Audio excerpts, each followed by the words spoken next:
week, and some of them have really deep kind of meanings and reasons for why they're coming here. Very honourable. They're raising good money for good charities. The story of how I got here was a horrible combination of a breakup and a 12-pint pub crawl with a little cry on the 111 home in between. And I was just kind of like thinking to myself when I woke up the next day, severely hungover, and I had an email from Ultra Comedy, and I was like, who the fuck is that? I was like, well, you know, I've signed up to this comedy event, and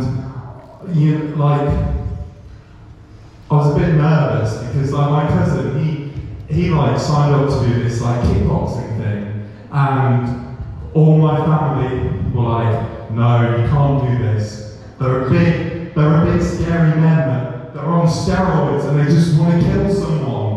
And yes, Kieran, you are big and scary, but you are quite nice. And going through this, it's just I'm a bit nervous to do this. As you can see, I'm pacing around and standing. I've already liked the boxing, been getting my kicks on my footwork. People have told me I'm going to walk off the stage backwards.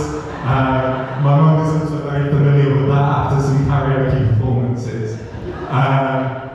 But yeah, I've always thrown myself into things in terms of this stuff, blindly, and I think that's just part of me. When I was younger, I used to, me and my mates used to compete in the Children's Week competitions, doing all the different trials and tribulations for the Chroma Carnival, culminating in me dancing for the behest of Bradley Walsh from the Chase. In school, in PHSE, in the sex ed class, I was the one who volunteered to put the condom on the weird rubber dildo. Even though, as a maths PhD student and a good Catholic boy twice a year, I'm not getting much use out of this knowledge.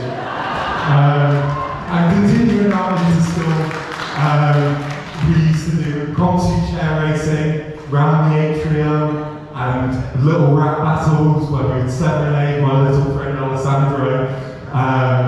And while in between free periods where we were messing about with this or that, I found the perfect opportunity for me. The thing I've always wanted to do in my life. After seeing such a bizarre campaign in 2016, I wanted to run the best fucking head boy campaign in the world.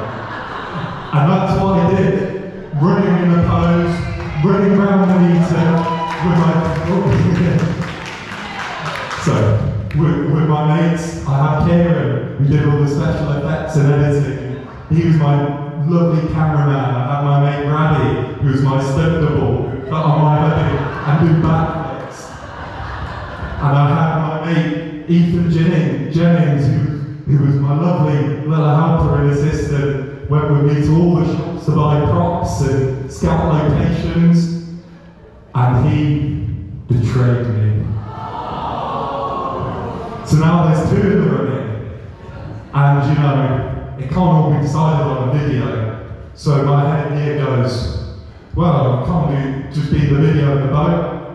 I've got to write a manifesto. So I did, spent all night writing a 6-page document detailing how I'm going to make the sixth form more green and change my title to Supreme Leader. And everyone else, including Ethan Jennings, what was their manifesto, you ask? A Facebook post with 2 sentences and a Brexit joke. I think Brexit jokes are quite old now, so I won't make one. But after that, there was the interview. Came in suited and booted, talking everything like that. Sorry.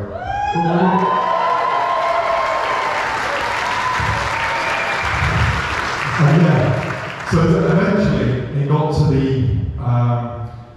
climax. It got to where the speeches were going to happen. And I prepared my video ready in advance, and I had a plan of how I'm going to give my speech after my video that will be powerful. I was thinking to myself, what is a powerful person? What's a powerful video?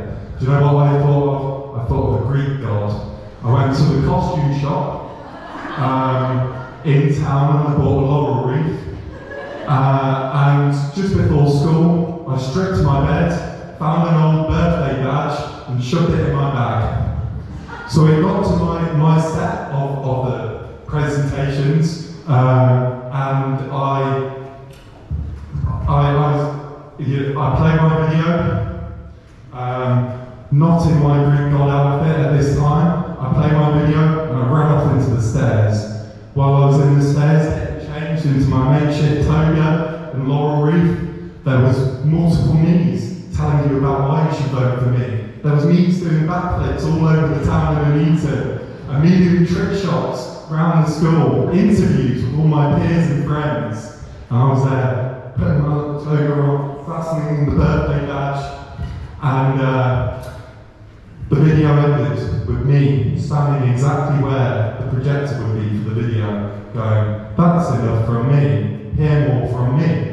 And I popped up, and as I popped up, the toga fell off. But I was undisturbed. I gave the best damn speech in the world, unifying the department against Eric Broadhurst, who did not clean the microwave. That was some real fake news. And essentially, I'll have to keep quick now because it's my time, but essentially it got to the big announcement. Miss the Town Head of Year, she said, now it's time to announce Head of Boy. We considered many things. We considered the manifestos, won that. We considered the interviews, won that. We considered the student and teacher votes, also won that. And my personal psychological evaluation of the candidates, and I can say that the head boy is Ethan Jennings. So as bad as this night could go, it can't be any worse than being naked in front of your mates, getting psychoanalyzed from a girl with a tutu from New Montfort. Thank you, that's all.